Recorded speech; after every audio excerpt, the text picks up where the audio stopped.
A brand new mid-range crossover today costs you $50,000, a 6-year loan, and a monthly payment that quietly eats your weekend. And for that premium, you drive home in a vehicle that looks like every other gray box sitting in traffic. Same touchscreen, same fake leather. But right now, there are top-tier executive sedans sitting perfectly still on used lots, completely ignored. We're talking about barely driven cars with V8 engines, real wood trim, and massaging seats that you can buy for roughly $20,000 cash, the exact price of a heavily used Corolla. The obvious question is why? Are these cars incredibly well-kept secrets, or are they hiding massive wallet-draining repair bills? The answer depends on the badge on the hood. If you are willing to deliberately trade brand prestige, you can bypass the catastrophic first-owner depreciation and use these off-brand sedans as a highly calculated financial instrument. This first group of sedans is built for drivers who want European engineering and all-wheel drive, but prefer to fly under the radar. The 2018 to 2020 Buick Regal GS is a Buick in name only.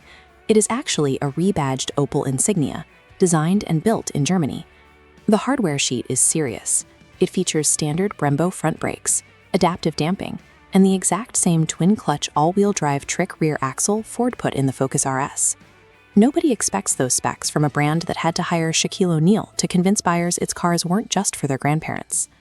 There is a specific compromise to make. The 3.6-liter naturally aspirated V6 pushes 310 horsepower, but it lacks the immediate low-end torque of modern turbos. You have to push the pedal hard to find the punch. If you want a punchier engine, look at the Volkswagen Arteon. Volkswagen engineered it specifically to challenge the Audi A7, and then completely abandoned it in their marketing. That elegant, sweeping rear profile with frameless doors hides massive practicality. The entire rear glass lifts up, making the sedan a highly usable hatchback. This timeline shows the major powertrain split you need to know. From 2019 to 2021, the Arteon used a smooth 8-speed Aisin automatic.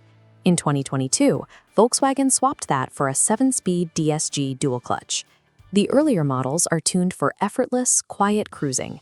The 2022 and newer models get a bump to 300 horsepower and deliver significantly quicker shifts. Both of these incognito fastbacks originally pushed past $45,000. Today, they deliver genuine European engineering for under $25,000, provided you don't mind your neighbors thinking you drive a standard commuter car. We step up now to the ultimate luxury tier. These are depreciated V8s and twin turbos, originally built for CEOs and VIPs. The 2012 to 2016 Hyundai Equus was an audacious, full-frontal assault on German luxury dominance. It featured air suspension, reclining rear seats, and a 17-speaker Lexicon audio system. If you look for one, avoid the 2011 models with the 4.6-liter engine. Target the 2012 and newer versions specifically for the 5.0-liter Tau V8, which pushes out 429 horsepower. A loaded Equus originally sold for roughly $70,000 to compete directly with this Mercedes S-Class. Today, a clean 2016 Equus sits around $12,000 to $13,000 because luxury buyers simply refuse to pay real money for a Hyundai badge. The trade-off is steep. You get 0 all-wheel drive options for snow, a brutal 15 miles per gallon in the city, and engine parts that are much harder to source than a Lexus. Then there is the 2017 to 2020 Lincoln Continental. It is a genuine American flagship that buyers completely ignored. The loaded version packs a 400 horsepower twin-turbo V6 and standard all-wheel drive. Inside, you get 30-way massaging seats that Lincoln engineered with orthopedic specialists to be some of the most comfortable chairs ever fitted to a car. But there is a severe liability. That 3.0-liter twin-turbo engine is known for catastrophic coolant intrusion issues if the previous owner skipped basic maintenance. Buying a VIP flagship buys you S-Class luxury for the price of a used Honda Civic. But the math only works if you deliberately budget in advance for high-end repair bills. If you refuse to lose sleep over coolant leaks or scarce engine parts, there is an option tuned purely for comfort and reliability. Skip the early models and look directly at the second-generation Kia Cadenza from 2017 to 2020.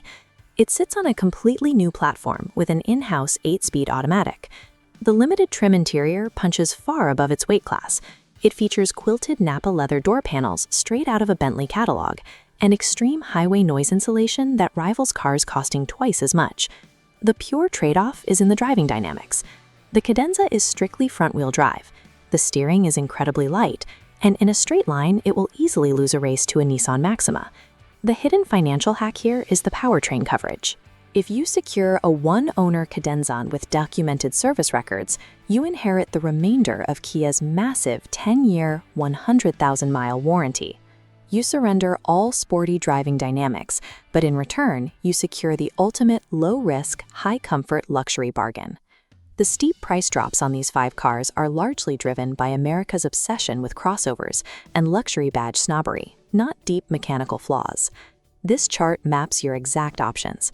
We're looking at ownership risk on the horizontal axis and driving dynamics from comfort to sport on the vertical axis. If you are risk-averse and just want a serene, quiet interior, you slot right down here into the Kia Cadenza. If you live in the snowbelt and require all-wheel drive utility paired with sporty cornering, you look at the Arteon or the Regal GS. And if you are willing to fund higher maintenance bills in exchange for massive chauffeur-grade VIP luxury, the Equus and Continental fit your profile perfectly. No matter which quadrant you choose, the execution requires one absolute rule. You spend $200 on an independent pre-purchase inspection, so you don't accidentally inherit a $5,000 repair bill.